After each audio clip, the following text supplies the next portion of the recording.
ಹೌದು ವೀಕ್ಷಕರೇ, ಏನು ನಟ ದರ್ಶನ್ ವಿಚಾರವಾಗಿ ಏನು ನಟಿ ರಕ್ಷಿತಾ ಅವರು ಒಂದು ಖಾಸಗಿ ಒಂದು ಸಂದರ್ಶನವೊಂದರಲ್ಲಿ ಒಳ್ಳೆಯ ಮಾತುಗಳನ್ನು ಆಡಿದ್ದಾರೆ ಅಂತಲೇ ಹೇಳ್ಬೋದು.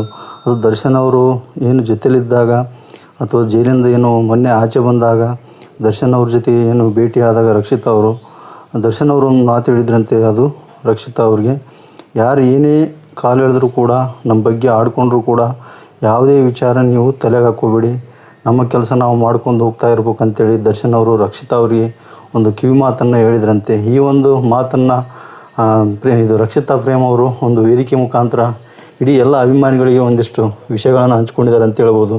ಹಾಗಾಗಿ ವಿನೋದ್ ರಾಜ್ ಅವರು ಕೂಡ ದರ್ಶನ್ ಅವರ ಒಂದು ವೈಯಕ್ತಿಕ ವಿಚಾರವಾಗಿ ಒಳ್ಳೆ ಮಾತುಗಳನ್ನು ಆಡಿದ್ದಾರೆ ಅಂತಲೇ ಹೇಳ್ಬೋದು. ವಿನೋದ್ ರಾಜ್ ಅವರು ದರ್ಶನ್ ತುಂಬ ಒಳ್ಳೆಯ ವ್ಯಕ್ತಿ ಅಂತಲೂ ಆಡಿ ಹೋಗಿದ್ದಾರೆ ಅಂತಲೇ ಹೇಳ್ಬೋದು. ಹಾಗಾಗಿ ಎಲ್ಲರೂ ದರ್ಶನ್ ಅಭಿಮಾನಿಗಳು ಯಾರಿದ್ದೀರಾ ಈ ಒಂದು ಚಾನಲ್ಗೆ ಸಬ್ಸ್ಕ್ರೈಬ್ ಆಗಿ, ಕಾಮೆಂಟ್ ಮಾಡಿ, ಲೈಕ್ ಮಾಡಿ, ಶೇರ್ ಮಾಡಿ. ಆದಷ್ಟು ಬೇಗ ದರ್ಶನ್ ಅವರು ಹೊರಗಡೆ ಬರಲಿ ಅಂತೇಳಿ ಎಲ್ಲರೂ ಆಶಿಸೋಣ. ಜೈ ಡಿ ಬಾಸ್, ಜೈ ದರ್ಶನ್.